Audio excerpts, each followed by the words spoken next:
EPAS ono yalikuleeterako ku mwana munne kuba abantu bagamba nti simanyi biki okitegera ensonga ensonga yeri etya tebwannabeerawo kyamaanyi nnyo kale waliwo gwe nalabako eyava Sweden n'amuleetako awaka naye yali nga asoma bwa dokita kati simanyi waatuuse omuwala yagamba atya ku nsonga eyo abantu bagitegeere ate omuntu era atajjanga na muntu kugamba nti wolaba nga amuleese omanya nti amuyinamu essuubi mu maaso naye olwokuba nti kati waliwo distance simanyi ngeri ki gye bakwataganya batuuse kuba abantu bali babitambuzaawo simanyi biki simanyi biki kati nengamba kambuuze ku muzeeyi kiri kitya ku saidi ya EPAS yakuleetera ku muntu omulabeko mwana munne so alina omuwala gwe yaleeta gwe bajja naye awaka netubeerako naye tulya lanchi netukola ki naye nga yava Sweden ng'ayogera bigambo kyawo EPAS era ng'omuntu bwajja ne munne tujja kujja tubalabeko naye n'atabeerako nekyayogera nti kino oba kino naye ng'era olaba nti waliwo oba mugiyita ki oba chemical oba kiki Mathake ne EPAS balinga ba Luganda kwegamba enneeyisa gye beeyisaamu ba mukwano nnyo nnyo nnyo kati abantu abamu kibaleetera okulowooza nti wateekwa okubeerawo awo Mathake ono akola mulimu kimu mu bulamu bwa EPAS yakukyalirako Mathake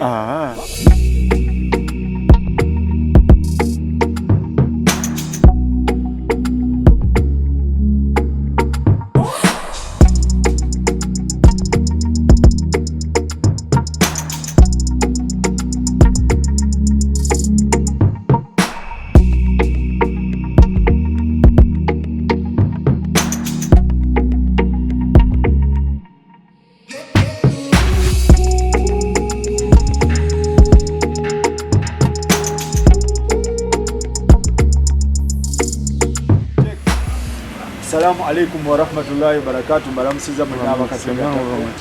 yenze Farouk wano wendi ndi ne tata wa Alex oba mmwe gwe mumanyinga EPAS kati fa bakulanga naye mumanyinga Alex bagonza mumanyinga Alex bagonza babakuze naye kati mmwe mumanyinga EPAS kati ndi wano ne tata wa EPAS tunyumyemuko atubuulire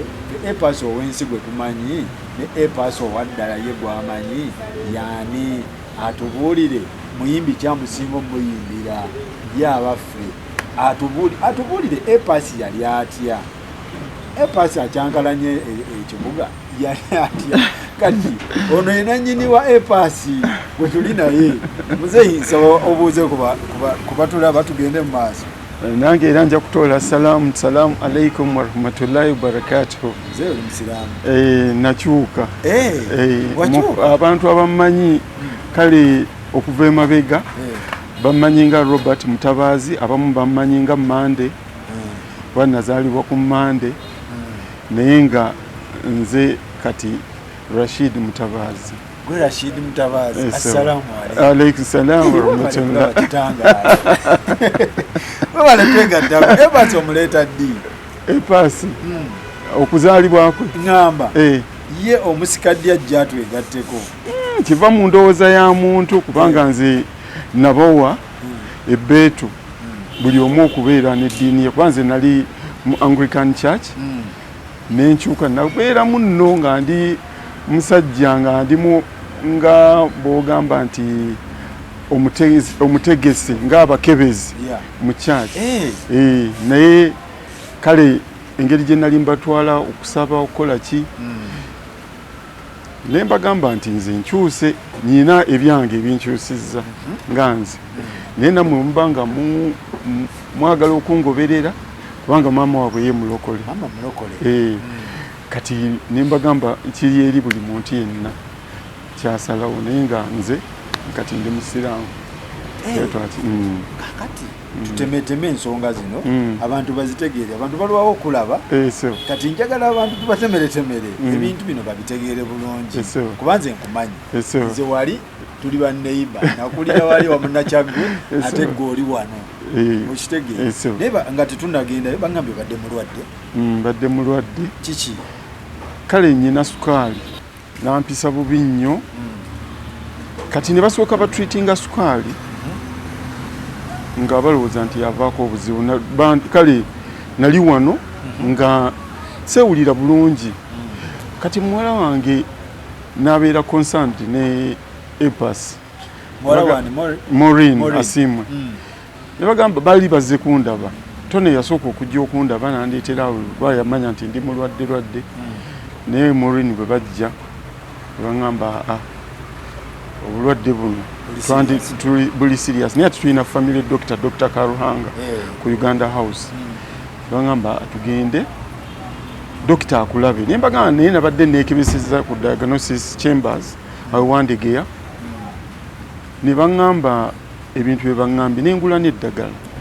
kati mbadde ndimira lwaki tulinze ne liggwawo ne tulaba ne Maureen n'agamba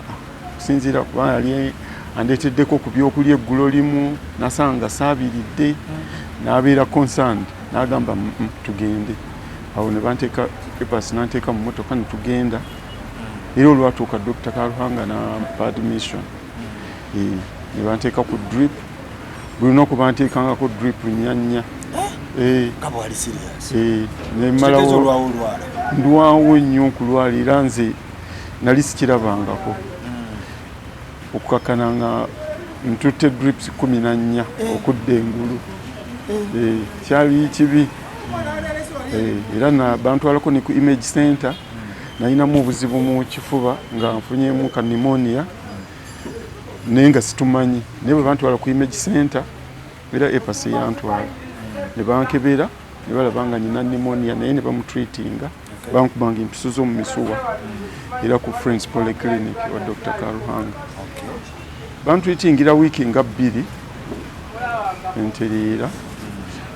nentandika okubeera nga nsobola okwetambuza kuba luli bankwatiranga bukwatirize nga ngonzeemu wiiki eyasooka naye awo kati oli fine ndi bulungi kitegeeza obaddenga wa EPAS awo mbadde nga era ndi naye nga yantwala mu ddwaliro kuba nali nga nvuddeyo eka nga tasobola commutinga kujja kuva Ntinda ajje emutundu anone yakikolako omulundi gumu n'ekyamubonyabonya nnyo nga yamala mujjamu ndowooza essaawa nga 3 n'agamba tuddire eddala Ntinda kubanga alina rooms eziri free yalina nnyumba namba nanteekaawo ate sister we nga wababeerawo nga ndabirira kati nga siwali buzibu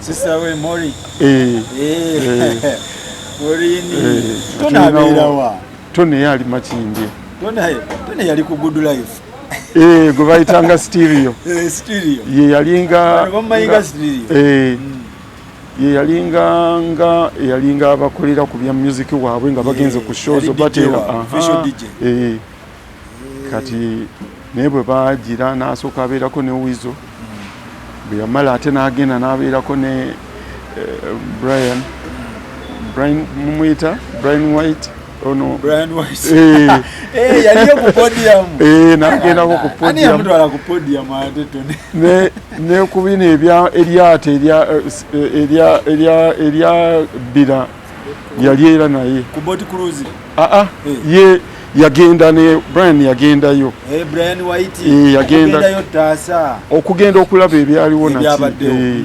era yali naye awo mu biseera ebyo yali ng'akyaliwo Brian ng'aliwo Brian naye Tone kuva edda kuba ffe twazanyiranga wakaawawo ne ba EPAS tuzanya geemu biki Tone nga yasinga okufaanana naye kati ate ndaba EPAS yasinga okufaanana byansi bwe bitya nti omusaayi kakati twagala tutemeteme EPAS yani EPAS ffe tulina EPAS gwe tulaba owensi otwawulire ku EPAS owensi public gwemanyi serebu ne EPAS owuwo EPAS yali atya mu bufunze tumutemeteme mpola mpola kale EPAS okuva mu buto bwe asomye yatandikira mu Kampala Kindergarten wa Mukyala Mulumba. It was one of the best nursery schools in town. Yali awo nga ku Kero House kumpi ne Nakasero. Kati we yavaawo nadde Nakasero Primary era nalyo lyali ddungi n'amala P7 ne mutwala ku Maryland mu senior 1 n'atuuka mu S4 ate n'akyusaamu nadda ku Creamland Horizon. Kati ate bwe yamala ate n'addayo ku Maryland okumaliriza S6. Kale naye nga Epas mu buto bwe si yali musajja nti naate alabikamu ebya music ne drama. Kale yali fane era yabeeranga mu gundi z'amasomero ezo end of term gundi nga olabanga ali fane asanyusa. Nenze nga ate nze engeri gye ajuwingangamu nga muto nali musuubira ate kuba looye. Naye n'agenda akyuka nti bwe yamala S6 n'ajja wano e Makerere asome ebya kompyuta. Bw'atandika ebya kompyuta yali ayagala kusooka kukola graphic design. Ne mugamba kati n'agenda mu ku tekinologi ennyini owa kompyuta n'asoma. Kati bwe yasoma n'agenda akwatagana ne Buddy Music. Lukyamuzi. Ng'amaze university. Nga tannamala. Yali tannamala. N'aŋŋamba nti nze njagala kudda mu music. Ne mugamba nti ate music omuddamu otya. N'agamba nti Daddy nze mpulira njagala kukola ki? Njagala kugenda kujoininga music. N'amugamba ye. N'agamba nyina omuntu agenda okuntwala. Naye nga yali ng'awandiika ennyimba ze. Naye nze ng'ate nali sikimulabamu. Nira okulaba lwali lumu nga ŋŋamba nti mufunire keesi ennene. Mwateeka ebintu bye. Kunze nti nga tufuna keesi ng'ateekamu ebintu nga ŋŋamba ntwale wa Buddy Music. Mzee Rashid. Epas tannamala university. Akugamba nti omanyi nkomyewo wane Mutundwe naye mpakingira keesi yange. Njagala kutandika bya music. Ne mugamba music otya. Nti ngenda kukwatagana ne Buddy Music yankoledde studio. Ngenda kutandika kwe. Ne mugamba ye ti ye era gye njagala okugenda okubeera. Ne mugamba naye n'aŋŋamba nti Daddy era twali twogera nga bwe mwogera muteesa n'omwana. Shane eri powered by Sozo Property Consultant bagamba be bateekamu ssente obwena byonna ebyawaka by'otunda nga biri mu mbeera nnungi bakubireko kati babigule. Tuli wano ne Muzeeyi Epas tumuyita Rashid. Tata Epas. Tata wa Epas. Amayi Muzeeyi tuba erinnya lya Muzeeyi tuba tukuwa kitiibwa. Si kyangu okufuuka Muzeeyi. Kituufu. So kati tuli ne tata wa Epas omukulu Rashid wadde Epas ye tannasiramuka naye inshallah tujja musika ajje kusaidia. Epas akugamba tannamala campus akugamba nti omanyi Muzeeyi bakingira keesi yange ngende ku Badizi tandike music. Otyo kyekiddako ati nga njogera naye bamugamba Epas wandibadde ng'okola ki omala okusoma. N'aŋŋamba Muzeeyi omanyi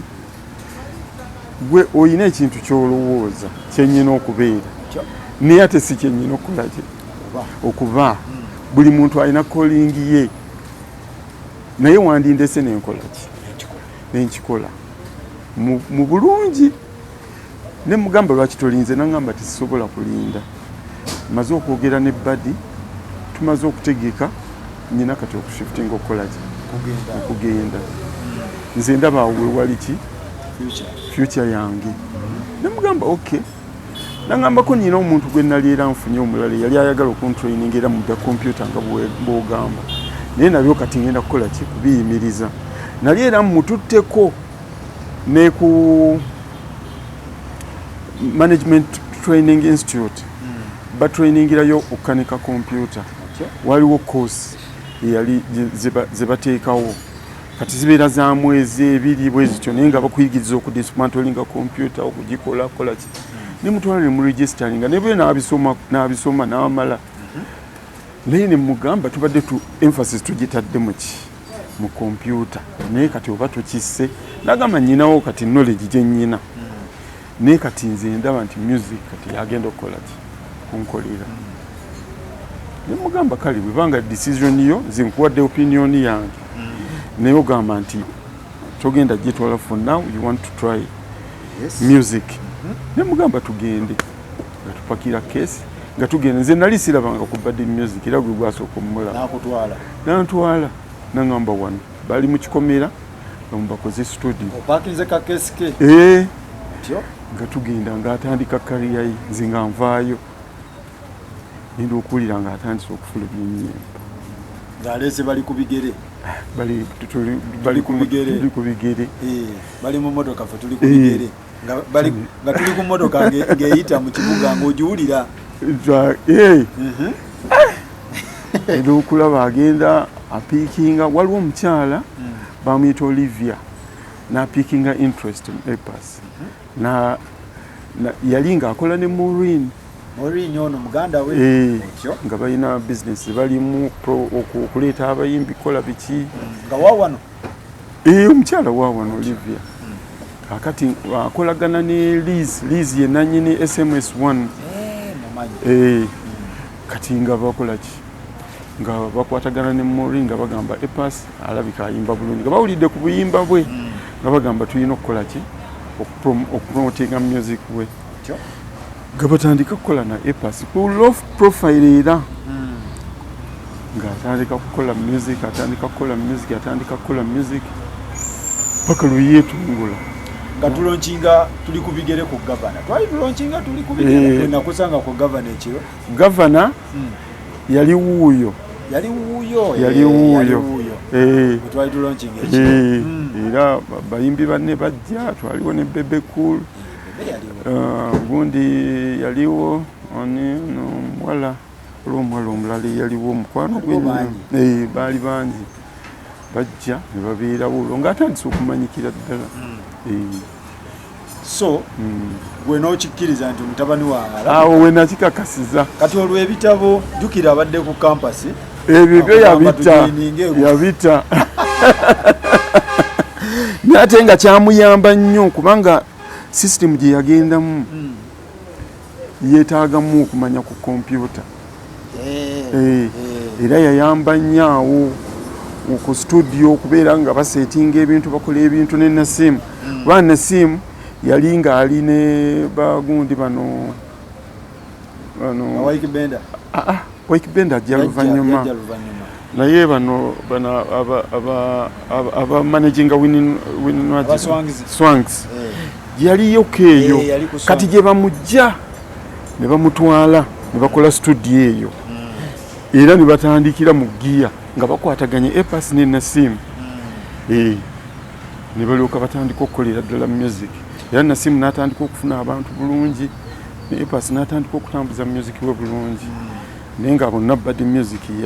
yabatandika kankuzeeyo kemabega katono wanvuze speed mu buto wano EPAS yalinga atya yekyojja mu kalaba mugezigezi yalinga musajja yali muzibu nnyo kuki kale ng'alina engeri gy'alinamu amagezi nga tasuubira muntu mulala kubeera n'amagezi gamusinga kubanga EPAS ye muntu yavanga enakasero nga report bagimuwadde n'akugamba nti banzibye era naye neyekyusizaamu n'agamba wano nteeka okuba nabadde namba gundi kale nga bitusesa nga kwegamba ne bwabeera nga munne akoze omusango ng'olaba avaayo nnyo kwegamba nga EPAS ye muntu asobola okuleka munne n'awoza omusango gwe yakoze wamaddadi nze kankunnyonnyole nga yayingidde mumanyi omuntu gwonyumyako mumanyi kuba twalinga omwawo kale nga atusanyusa mu buto we yalinga alina amagezigezi ago ate ganneewunyisanga nnyo kuba omuntu watuukira n'okukyusa report gamba banzibye nabadde nyina kubeera namba gundi abasomesa bamukomplaininga ki kale Nakasero bwe baali yali alina okugenda mu P7 bwe bamuddizaako emabega nga basuubira tajja kukola bulungi yalinamu omuzannyo ng'abantu bamanyi mungi ne bagamba twalinawo ticca gwe twali tumanyi bamuyitanga Farida n'agamba tumuzeemuko asooka ate apiikinga apu bulungi tulabe akole bulungi P7 ne bamuttamu omwaka ogumu naye nga kyamuyamba kuba yali era ng'alabika akyali muto nnyo. Kati awo weneebuuliza nze Rashid mu famire yammwe mu famire eyo waliyo musiki oba omwana ono yekitandika? Kale si nnyo nze mbuto nali mu music era natuukako ne ku National Theatre nga tuze kuba twali tulina essomero lye tulimu ery'Abakatuliki baaliyitanga Kijjukizo Primary. Kati Kijjukizo Primary yagendako contestingako mu National Theatre era nze awo wena participatingira mu music nali mwagala nnyo naye bwe tugenda Lubaga Boys ate nembi dropping ate muto wange n'apiikinga interest n'abeerako mu music and drama ng'atera okuzannya kale ye yali mulaalo nga bamuzannyisa ng'omuwala kubanga lyali essomero ly'abalenzi kati nga ye batera omuleeta ne bamuzannyisa ng'omuwala Lutalo Joseph yali muto wange naye nga tetulina nnyo bantu be tulabirako balala nti waliyo music okujjako nze nali mpikinze interest ate era mu buto bwabwe situlina show gye twasubwanga zino ez'abazaire nga tugenda nze kennyini okuplayinga music ate kati era bwe nakula nali wadde nga nina emirimu gye nkole naye era nali nga recordinga music era nga nina copyrights abayimbi ab'ennyimba z'Oluganda babasudde baani nali nga nkoze ka company nga bakayita Music Masters nga ka recordinga music okutunda mu tapes kati bakuze nga balaba music okugamba nga ali awaka mungi nga mungi kati awo ndowooza we yava naye n'alaba nga yayagalanga nnyo Oliver Ngomo oyo music we kati ndowooza byamutwala n'agamba naye nsobola okubeera omuntu ng'ono. Mizannyo ki epaasoola yasinga okuzannyanga ennyo mu buto bwe? Mupiira si kudduka si ki naye omupiira yagalanga nnyo omupiira nga tagusubwa era nga bwe yakula nga yali muwagizi nnyo wa Manchester United era nga n'emizannyo gyonna bwe gibeerawo bino bibanda ng'afuba nnyo okwegayirira agenda alaba omupiira era ogenda omuwulira ekiro nga ajja bakaya naate kino saamukage Man U. Ate Pool ono kubanze namusanga ng'agenda wa Daddy Frank eno. Pool oyo nazannyanga nnyo Pool naddala nga nakava mu Total nali nkola mu Total nenvaayo nentandika okwekozesa kati awo nalina free time nene nnyo nga nzannya nnyo Pool nali nga waliwo pool tables ezaali nga ekabalagala then ne half London oba wagiwulirako eyo nagenda nga nenzannya nemmala nedyoka nditayalinga nenzira awaka kati ye yawuliranga nga tumunyumyako naddala ne muto wange era Beka neyagalanga nnyo Pool nga ye atajja mu town walingawo awo webamuzanyiranga mu town awo nga ku Pioneer Mall awo naye yalinga azanya era nga naye w'amaanyi naye olwokuba nti yali akola mu kikubo nga we wamwanguyira ate nze nga nkolera saidi z'ensambya bwe nava mu Total ng'ate nange ngenda Kabalagala kati ndowooza naye yabiwuliranga nga tunyumya nga tukola ki kati ate ne bagenda bankubako mu mawulire awo nga nzanya Pool naye lwakuba saagenda mu tournament naye bankubako ku bifaananyi nga nzanya Pool kati ndowooza naye n'agamba muzannyo guno naye teyagutwala nnyo okugenda. Epasi bino byonna byakola obyenyumirizaamu oba ogamba mwanange wadde abirimu naye omuzadde ayinza naye birungi naye nze nali mu kusooka nali ndaba nga akola mistake kubanga okuleka kiri ekintu kubanga twalabanga kompyuta bintu ebiriwo omuntu amanyi kompyuta ye muntu asobola okufuna omulimu amanga asobola okukola ki kati ate yasobola okubeerako abantu nga bamweyunira kuba abantu abaali bamanyi kompyuta nga batono naye ate ye ng'ate alaba ng'atunudde sayidi ndala naye ate watuuka ekiseera bwe nalabanga ebintu bitambula ate nensanyuka naddala bwe nagenda ku gundi eya gundi ku gavana gyoyogeddeko wuuyo na introducinga ne interactinga n'abantu nendaba nga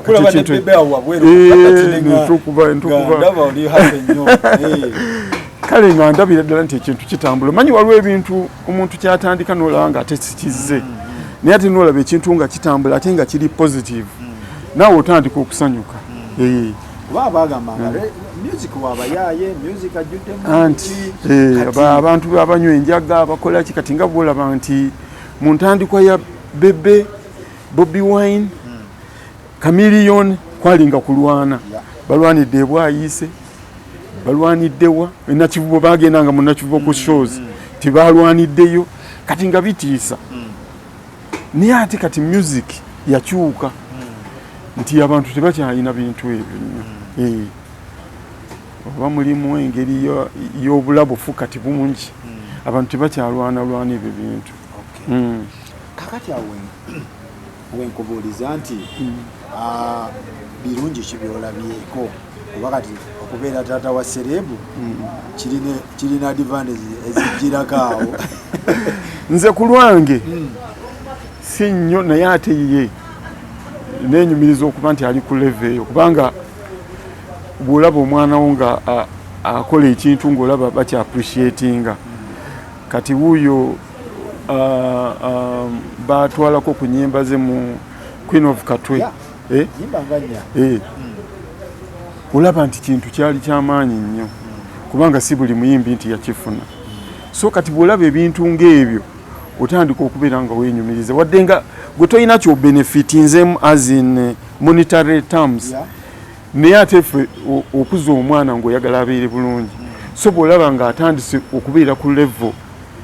ye emulaga ensi yonna nti muntu ayinawo value mu nsi kibeera kikulu nnyo nze kyendabanga gain gyenfunye y'amaanyi mu epas ate n'engeri gyatunuuliramu banne n'engeri gy'abamentaringamu nakyo kyongera okukola kati alina muto we yakamala University Geoffrey abeera naye waliwo n'owa taata w'omuto gwe bayita Andrew naye abeera naye wadde nga bayina ennyumba ze basulamu kati nga Andrew yeetongola musajja mukulu ne gundi naye Geoffrey naye ayina ebintu byakola naye ayinawo ka apartment ke yapangisa naye nga buli kimu kyonna epasi yamulabirira nnyo kintu kikulu nnyo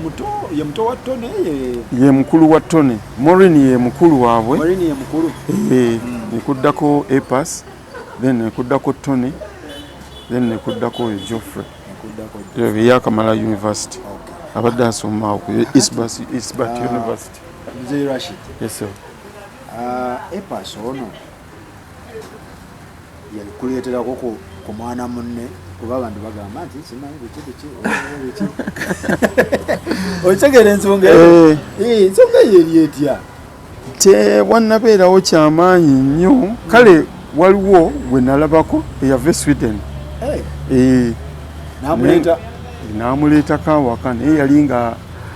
asoma bwa dokita kati simanyi waatuuse omuwala yagamba atya ku nsonga eyo abantu bagitegeere ate omuntu era atajjanga na muntu kugamba nti wolaba nga amuleese omanya nti amuyinamu essuubi mu maaso naye olwokuba nti kati waliwo distance simanyi ngeri ki gye bakwataganya batuuse kuba abantu bade babitambuza simanyi biki simanyi biki kati ningamba kambuuze ku muzeeyi kiri kitya kusaidi ya epas yakuleetera ku muntu omulabeko mwana munne so ayina omuwala gwe yaleeta gwe bajja naye awaka netubeerako naye tulya lunch ntukola ki ninga yava Sweden ng'ayogera bigambo kyawo Epas era ng'omuntu wajja ne munne tujja kujja tubalabeko naye n'atabeerako nekyayogera nti kino oba kino naye ng'era olava nti waliwo oba mugiyita ki oba chemical oba kiki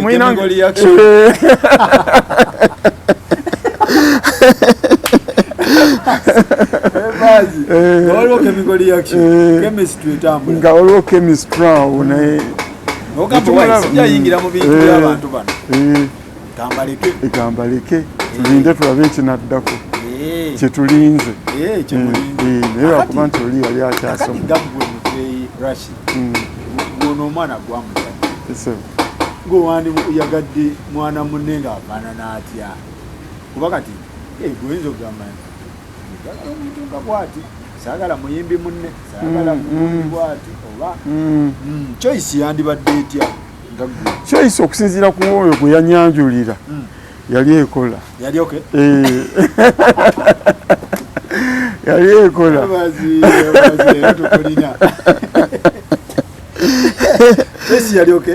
yali ekola one profession gyalimu nungi ate etunda kugamba bonna bandibadde nga omanyi kati ate okufuna muyimbi munne ndaba nga ekitakola lwaki kale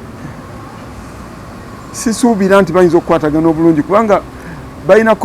commitments ze babeera nazo ezo za shows simanyi nti bazitambuza bulungi obufumbo nze nandisuubidde nti schedule ono waba muyimbi nono muyimbi schedule basobola ozitegeera wamugamba nti ndi ku show nange ndi ku show kiba kitegeera waliwo ebikoze ng'era abantu beefunye mu field eyo nga bw'olaba Geoffrey Lutaaya nti baatandika n'omuntu oba yamusanga wa Katooba unawulira mu Diamond eyo oba ne bakwatagana era balina we batuuse ate bakoze kati ekyo okiraba nti weekiri waliwo Gombya Sam Gombya ne Sophie nabo olaba ekintu kitambula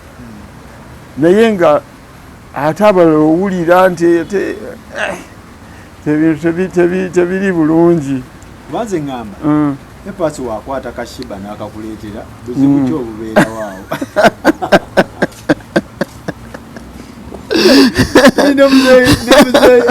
tata wa Epas yennyini kamuzaala tutematema mu nsotegeere Epas bwagamba nze omanyi ndi muyimbi ndi serebu shiba serebu kati bwe mba nkuleetedde shiba ono kiri kitya waliwo obuzibu sikyandibadde kibi naye mpulira abo wadde nga abayita ba big sister be naba young sister be wempulira yetaamu gyakozesa nga ba Juliana their friends era bamukyalira bonna mikwano gye kati yetaamu gyabatwaliramu kati alinga eyabeekutulako wankasita omala okuyita omuntu sister wo oba omweggyeko oba n'eddiini yennyini y'obusiraamu egamba toddamu mukwatako kasita omuyita maama kasita omuyita sister kibeera tekikyakola makulu nnyo kati yengeri gy'abayita big sister ne young sister ensuubira abeeyo gundi abeera ng'agigize wakati nze waliwo message ezijja wano baŋŋamba ye kati ali bikikano ewaka message akazi bamubuuza kati Epas status entuufu ali ku status kisi ensi mbuuliza taata wa Epas status entuufu ya Epas ali ku kisingo oba ali settled oba kakaddemu nzeyo wali kakiddemu kati kusinziira ku Epas ku byayogera eyo alinga ali settled kwoli omuntu gwegambe kubanga waliwo kagundi akayimba ke bayimbako ne Mathake kati nti Mukama yampa amaaso ng'ayagala nkulabe nti kati bwe yatuuka Epas awo yagamba nti but I'm sorted okajjukidde lwaki yateekawo ekintu ekyo kati kubanga ababutakiteekawo ndowooza nze mu kulowooza kwange bwe nakalaba nalaba nti ababutakiteekawo kyandireesewo conflict mu ndowooza z'abantu kubanga Mathake ne Epas balinga ba Luganda kwegamba enneeyisa gye beeyisaamu ba mukwano nnyo kati abantu abamu kibaleetera okulowooza nti wateekwa okubeerawo awo. Mathake ono akola mulimu kimu mu bulamu bwa Epas yakukyalirako Mathake kubanga Mathake simutegeere. They are good friends. They are friends? Very good friends. Ayina abawala mikwano gye bangi naye nyini yayimba olwo oluyimba lwe baayimba naye alinga era nga shows ezimu tugenda naye omuwala yani yayimba Mukama yampa amaaso oyo omuwala gundi. Epas is a friendly guy. So much. Kyemumanyi. Era bw'obanga mugenze ku show babeera n'emikwano gy'abawala batalina transport kubanga nze Epas nga tannaba kufuna mu motoka namutwalanga ku shows ezisinga nze namwevugiranga. Njijukira. Mutwala nezino gundi awards ezabeerangawo naki kansanga ezo twasooka kugenda ku high gundi bagiyita high people award gye twagendako ku Serena. yali eri Diddy's World gye nasooka omutwalako yali ali supposed okufuna award ku luyimbo oba bagiwono ayimba pomini oba bagiwanye era twalinako ne Kasuku yabweru nga tufulumye nagamba waliwo ekikyamu sitegedde bulungi olwo nsooka okulaba Kasuku nange. Kakati nti omwana wo internet ogigoberera sinyo owulira otya ng'omwana wo kale tuyinza okuyita okuvuma kuba ku internet kubaako ebivumo napostinga ebintu bye wabaawo abamukolaki abamwataaki era mbadde nga mbeera naye nga abyogerako. Owulira otya nga gwe omuzadde omanyi oluusi era twakyogerako naye ntugamba nti kisinziira ku muntu gya konsiivingamu ekintu. Abantu ffenna bw'ofuna ekintu ng'omuntu akyogedde olina engeri gy'okifunamu era ojjukira nti waliwo bwe yakomentinga ku Bebe Cool. Bebe Cool n'amuddamu bubi nti omuntu ono mumuvumye bwe muti naye tannafuna kitiibwa kimugwanidde butavumwa bw'atyo ye bwe yakiteetingamu mu Luzungu nti tannafuna kitiibwa kimususa kuvumibwa bw'atyo naye kati oli n'akitegeeramu bubi n'agamba nti obwongo bwe era bundowoozawo bwe bukoma naye ate bwe yagenda n'akisengejja yategeera nti Epas yali takola ki tavuma Bebe Cool naye nga mu kusooka yalowooza nti yali akoze eki amuvumye. Kati n'ebintu ebirala bwe biri nti omuntu engeri gy'akonsiivingamu ekintu ng'okyogedde ye asobola okukwogerera ekintu kyonna naye ng'ate oluusi ali ku wrong side. Naye ate abamu oluusi bategeera ne baapologize nga abalala bakirekerayo naye nga omuntu yenna ali mu nsi tobulwako critics ezo baba balina okukikola. Ate manya nti ne mu industry era namwe mulimu friction nabo bagula abantu bakukube kati nga bw'owulira nti nga mu kusooka gamba nti performance ye ku stage mbi tamanyi kuzina biki nabiwuliranga naye nga ate music we yali nga si wakuzina nnyo kubanga waliwo abantu nga bw'olabanga Oliver Ngoma tiyazinanga mu music we naye nga ali so popular twamufunako naffe wano nga tumwagala okukamala naye nga ate ne music we gwayimba tetukolaki tetumutegeera naye ng'engeri gye yaflowinganga mu music we nga tumwagala naye tiyazinanga ng'alina buwala nga bwe buzina wali naye tazina nnyo. So ebintu ebyakutuukangako bintuukako era mbitegeera kubanga ng'omwana ng'akola ekintu obeera okifolowinga oluusi n'omugamba wano otambudde bubi kola ki kubanga nze ekintu mbadde nkyenyigiramu era waliwo we yakola music video n'agenda e Tanzania kati ng'era mbeera nyina okuyingirawo n'okufinansinga naki kubanga yali tanatandika kufuna ssente kale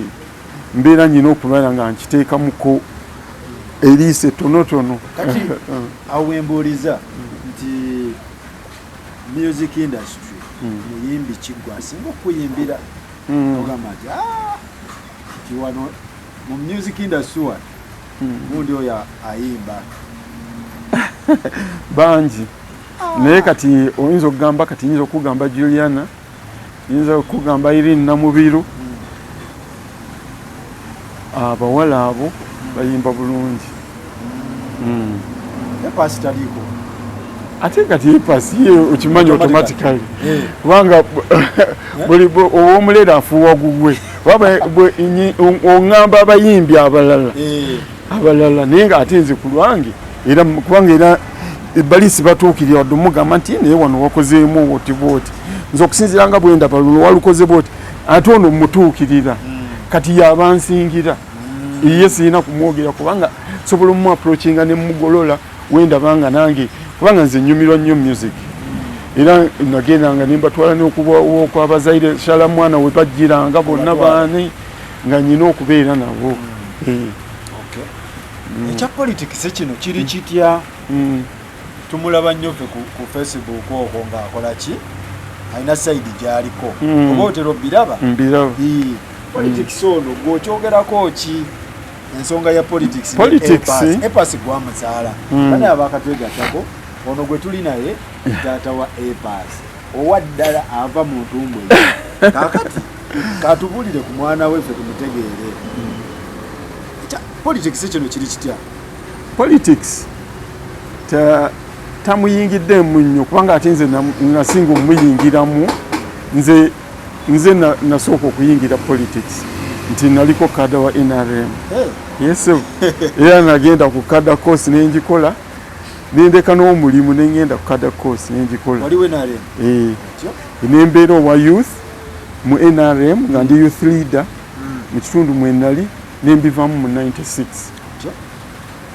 bwe nasenguka okuva Emmengo nenzira emutundo 97 nembita saddamu kubibeera mu kubeera involved mu politics era nsuubira advice zemuwa nungi nti waba atambula nga ayogera ku bya politics mugamba commentinga kubiriwo kubanga bitukwatako nga kati OTT bwe yali nti OTT lenyine na government yatuuka neraba nabo ne balaba nti tasaanidde kati baali ku trend nungi ate naye agenda ku demonstration nga Bobby amaze mu briefing anti ebintu biri mu makubo matuufu n'ebbaluwa tugiina naye byavaamu ate ne bibeera nga byali bibi naye nga ye yali nga agendedde mu makubo amatuufu ng'alowooza nti buli kimu kyonna kiri seeti lwakuba nti bo bablaminga police okubeera nti yabeefuulira naye tebawa protection kubanga procession yali erina kubeera nga eri peaceful nga balina kutambula mu kkubo ne t-shirt zaabwe zebabadde bambadde ne bademonstratinga nga bwe baali naye bagera ne babakwata mu bobi ne babakuba mu teargas ne babivaako politics wamuvaamu oba wava just kubiri ebyenRM oba okyali memba wa NRM kati nakita kati oli kyati kati ndi newto ndaba bulabi nga bwe bitambula kubanga ffe twasomera nga batuyigiriza ng'ebibiina bwe biri ebibi nga bwe tulina okubeera n'ekibiina ekimu nga bwe kwegamba yo gavumenti erina engeri gye moldingamu abantu baayo gwe toyinza kubimanya ne objective zaayo toyinza kuzimanya gw'ogenda n'ekyo ekiriwo bw'olaba ng'ate kikulekawo oyinza okita oba okugenda nakyo n'owalirira naye nga oluusi obeerako ne wookoma so epasi omuwa magezi kikubina ebiriwo bya politics kuba yalinga owa Bobby nse mulabanga yawagira Bobby Wine naye ye tagenda mu field wakumapeesa ekitegeera omuwa bubaka ki epasi kwekyo era twakyogerako ne mugamba commenti nga kubanga webibeereddewo ebintu byonna badde nga mbeera naye era nga bwe bakola nomination yavaawo awaka n'agamba ngenze kulaba Bobby kuba baali tokyalinzeemu naki ne bagenda ne Dan Magic ne bagenda okulaba Bobby bayangamba ngenda kupikinga Dan Magic tugende tulabe Bobby tulabe bwali ne bagenda naye nga ye comments ze ayagala ekintu kibeere fair kibeere fair talina critics ndala zakola nti oba avuma omukulembeze ayagala ekintu kibeere fair nti buli side erina equal opportunity obwenkanya kyabagezaako okwogera n'abantu bennyini tewali muntu ayinza kuwagira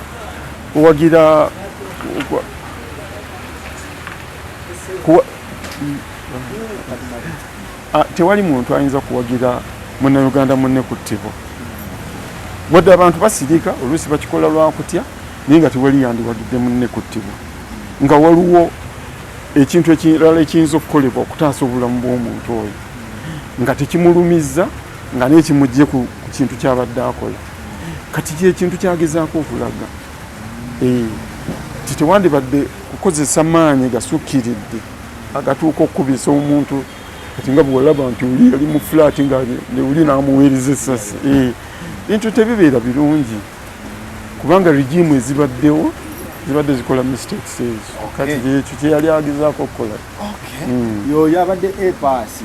taata wa epaasi ng'atunumiza epaasi tumanyi nga Alex Bakunza so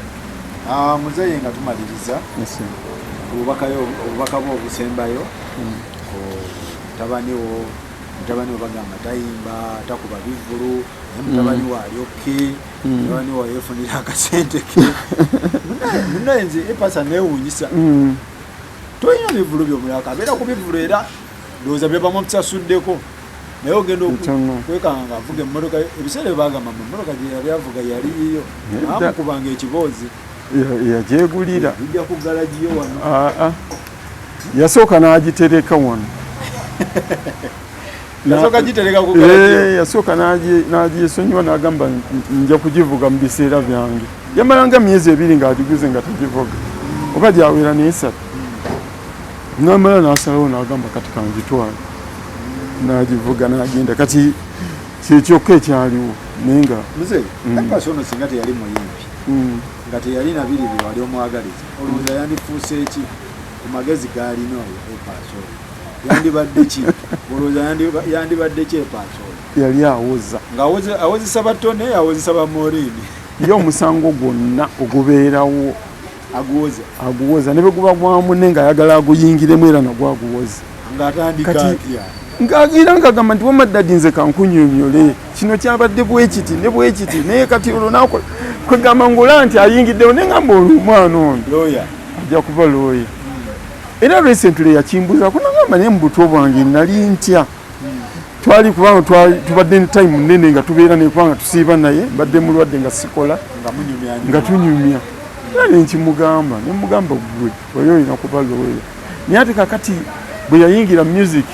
ate n'abeera ng'alinga kazanyirize bo abayimbi ab'ebweru oba bafollowing nga Snoop Dogg omumanyi engeri ayimba naye ayinamu comedy ne epasi bwalimu ayinamu comedy amutadde mu comedy kubanga era abantu abasinga bamugamba singa kale wazanya comedy era mbadde oba yali comedian tiyali nnyo kale yalinga asanyusa era namugamba twafiirwa nnyo ebifaananyi byewakoleranga mu comedy ng'okyali ku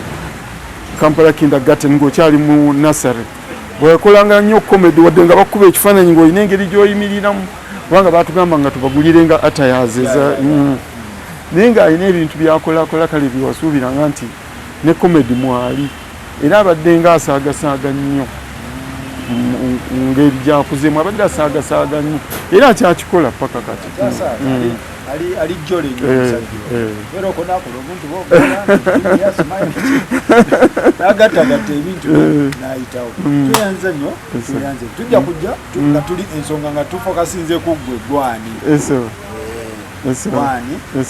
tubadde otutemeratemera mutabani wo yaani kati abasinga badde tebamumanyi nga balaba bulabe musajja balowooza era bwe yatandika okuyimba abamu bagamba nga naye abadde kuno wawano kubanga yayimbanga ebijamaika ebyo kubanga ye yayina ebitabo byabajamaika byasoma yaluyigira mu bitabo yabiina ng'akyali ku Maryland yabiina ebitabo bya patwa ng'abisoma era alumanyi era asobola okukolamu oluyimba bulungi yakyobola abantu akwataganya nnyo ne ba conscience. Omusajja yakuyigiriza n'abasajja ba conscience kudoge bona. Damian Gundo Damian Gale yakwata video ya tuli ku bigere era naye kati Gundi yamuconnectinga. Ani yamuconnecting? Conscience yamuconnecting wa Damian. Wandalaba nga video ekwatiddwa Damian. Ngamba pasi ya mujeyo. Tera bantu yayimba ne gamululu yamusaba oluyimba n'aluddamu ne balugira. Nyimba za Epas luyimba kiro singa okwagala. Kuba omusajja alina albums obanga mmeka. Luyimba kyo lusinga okukwagala. Kale ka memories kanyumira nnyo naye kati alina oluyimba olwa reggae lwagenda okufulumya ojja kululaba lunyumira. Waluwuliddemu?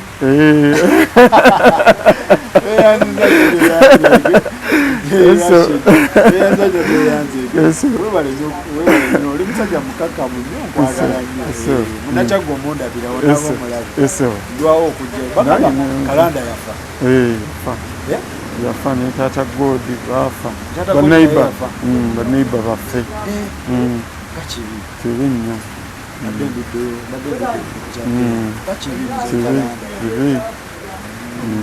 Ati wasambiranga wali ku St. Matia. Ku Kataka. Sambira naye nga Epaso ya kusambira omupiira kati ng'aleeta nnyo olugezigezi kasaawa awo ng'akyankalanya okitegeera. Nga tuyenze nnyo tweyanze. Nange neyanziza okujja okumbuuzaako. Tujja kukyekingako nga tuli ku ggwe kennyini. Amiina. Nja kubasanyukira. Epasi mugambe ensonga za mwana munna zikoleko. Ajja zikolako. Kamala okusoma. Kuba kati gwe wabazaala ng'okyali. Si bwe kyali? Bwe kiri.